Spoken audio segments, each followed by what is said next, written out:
The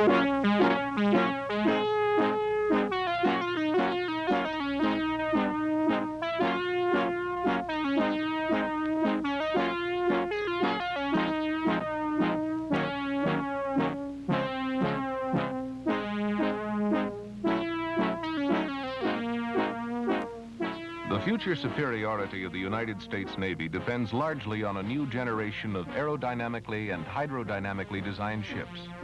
These ships, to be constructed of new alloys, will be lighter, faster, stronger, and more maneuverable. Aircraft-type designs and new alloys require new construction technology. Important to this technology are new welding techniques, most of which are available today to build the ships of the future. The current shipyard welding techniques will be modified or replaced by these new economical and more versatile methods. EET, Extended Electrode Technique. Automated Narrow Gap Welding. Plasma Arc Welding. Laser Welding. In-chamber Electron Beam Welding. Sliding Seal Electron Beam Welding. The new welding methods are not only faster and more versatile, but they are also more cost-effective. They consist of modifications of conventional processes and adaptations of new concepts for fabrication. Common to all the new methods is the utilization of narrow-gapped square butt joints with a minimum of joint opening, rather than the conventional U or V-type joints. This in itself significantly reduces welding time, costs, and the amount of weld material used. The Naval Ship Research and Development Center has developed the Extended Electrode Technique, EET, for down-hand welding, applicable to the construction of aircraft carrier flight decks and other large surface ships. Extended electrode can be used for repair or new construction of structural members. This improved technique utilizes standard gas metal arc automatic equipment. The conventional gas metal arc semi-automatic spray welding gun is modified by the addition of an external gas shielding device and an external nozzle. These additions to the gun don't significantly impair the operator's vision of the weld puddle. Therefore, the gun can be hand-operated as well as used on an automated carriage. The electrode can be extended from the contact tube to allow a welding depth of up to 2 1/2 inches. For welding, 2 plates of steel are prepared by conventional flame cutting and grinding. These plates are butted and fitted to a gap of 3/8 of an inch with a backing strap. Filler wire is extended to the bottom of the groove. An inert shielding gas is used to protect the molten filler wire tip from atmospheric contamination and to produce a stable arc with optimum penetration. The extended electrode technique is a multi-pass welding process. Each bead is run down the entire length of the joint and subsequent beads are deposited on top. A stable arc is produced with good sidewall fusion and penetration into the previously welded beads. The backing straps are removed by arc gouging and grinding. Investigations performed on both repair and structural weldments indicate that the soundness and mechanical properties conform to the applicable material Navy specifications. Radiographic examination showed conformance to non-destructive standards. The average mechanical properties were slightly higher than those produced by conventional gas metal arc welding techniques. The welds also showed satisfactory explosion bulge performance. Testing consisted of 6 24-pound shots of pentolite. The specimens exhibited a reduction in thickness greater than 20%. This indicates that the extended electrode technique can produce weldments that will withstand severe repetitive dynamic loading. The extended electrode technique is a more economical, unique downhand welding process that uses conventional welding equipment. It offers the promise of reducing welding time, costs, and weld material deposited by as much as 50%.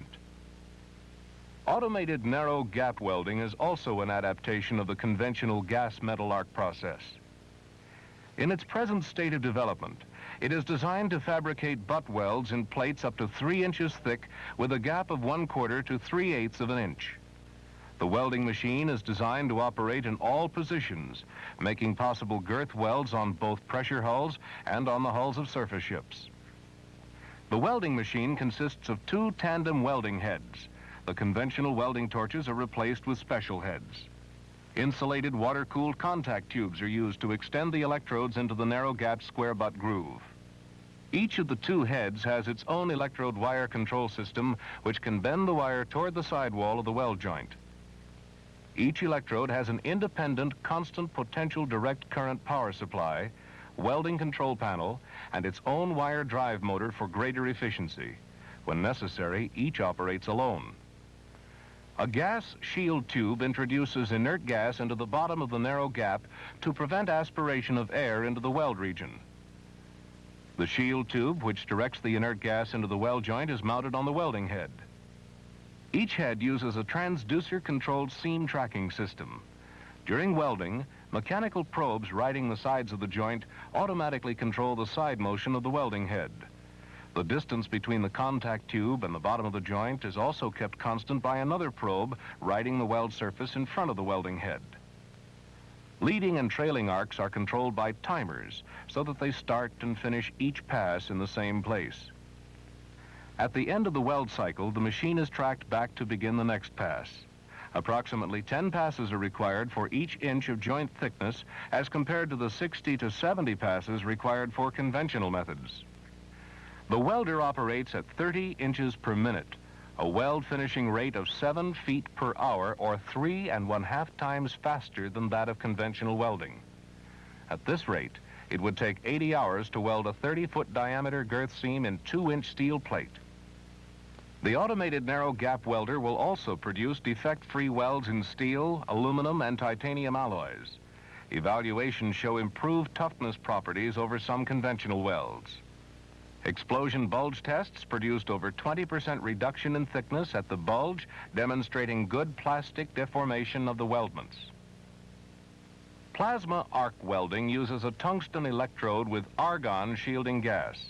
Ions are formed at the tip of the electrode and forced to the preheated weld joint. Filler wire can be used, but it's not always necessary. Either the welding head or the material can be moved during the operation. This is a relatively rapid method of deep welding. The rate of welding can be up to 30 inches per minute on thin materials for applications in advanced high-performance ships. The extended electrode technique, automated narrow gap, and plasma arc welding processes are basic improvements over conventional arc welding processes. These developments decrease the costs of fabrication and materials for welding. The methods have distinct return on investment advantages when the job involves materials with a thickness of up to 3 inches.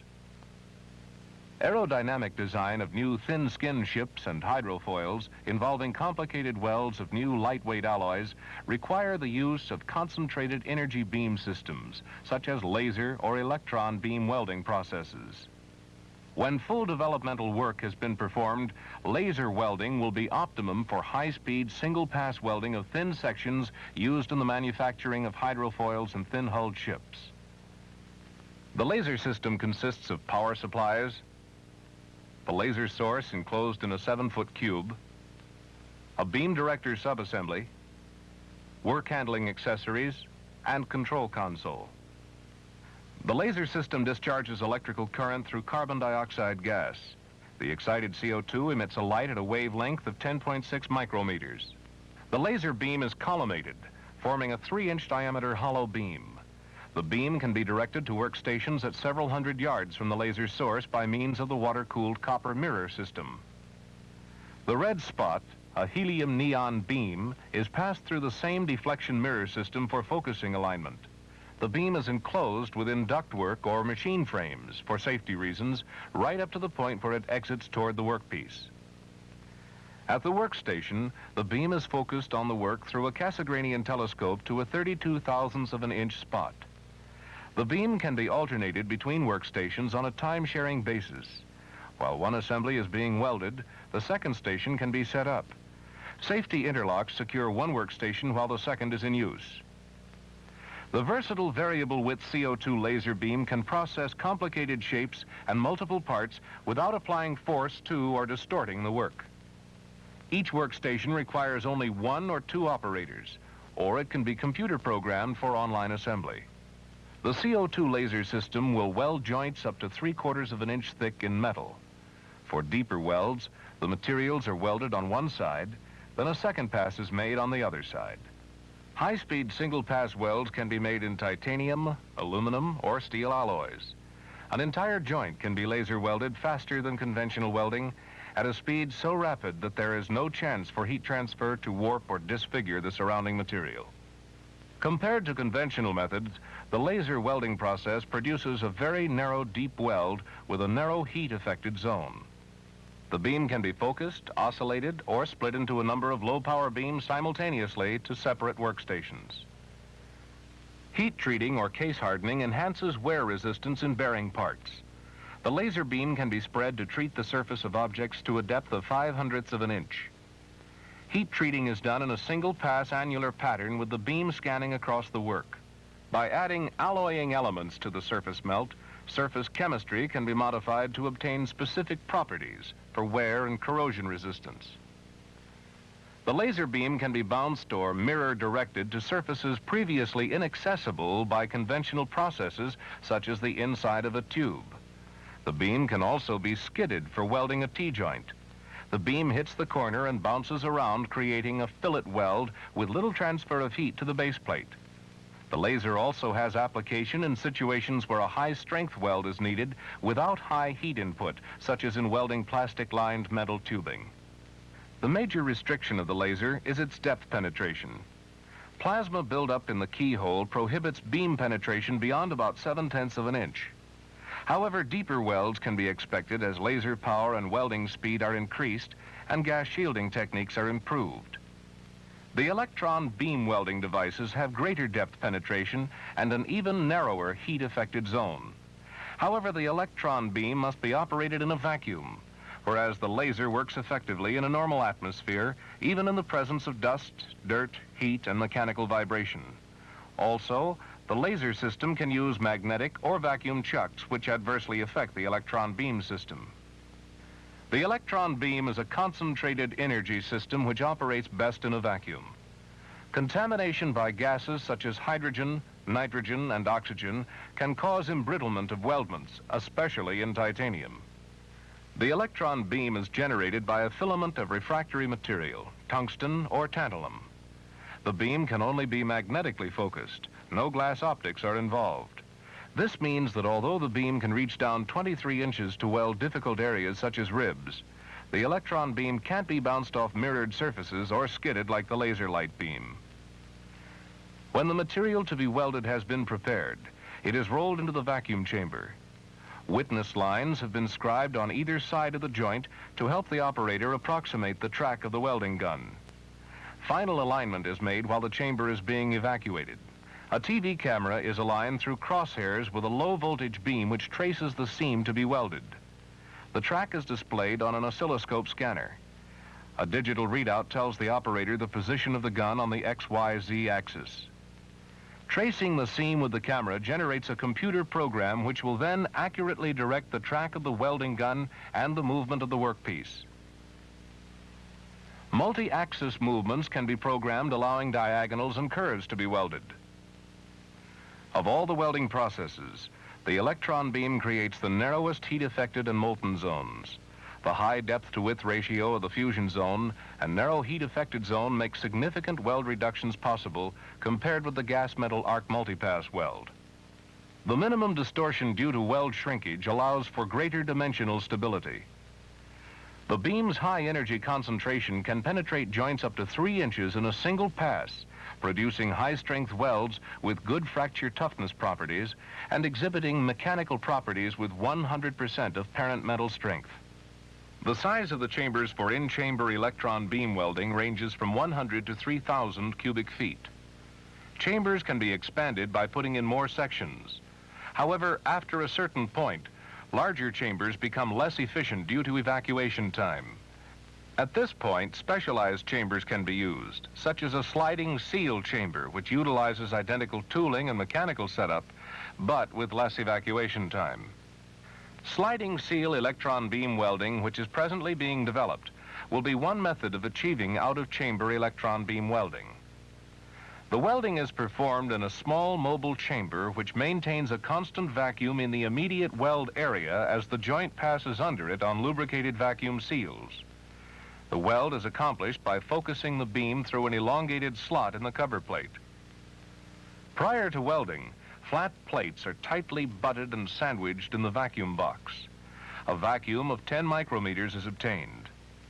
A high vacuum silicone grease is used to facilitate sliding of the welding head on O-rings across the weldment. Electron beam welding is the most efficient method for welding alloys of aluminum and titanium. Depth penetration is 3 inches in aluminum and 2.5 inches in titanium. Weldments can be made at a rate of 20 to 60 inches per minute. Both electron beam and laser welding are highly cost-effective, using no filler material, requiring only 2-man crews per work area, and achieving welding speeds ranging from 5 to 30 times that of conventional methods. Extended electrode, automated narrow gap, and plasma arc welding techniques are processes that are easily adapted to standard welding equipment or current shipyard construction conditions. Laser and electron beam welding require new equipment plus redesign of the work areas. However, laser and electron beam welding offer greatly reduced operational costs coupled with versatility. They can weld structures of more complicated design and utilize new alloys of steel, aluminum, and titanium that are not readily welded by conventional arc welding methods.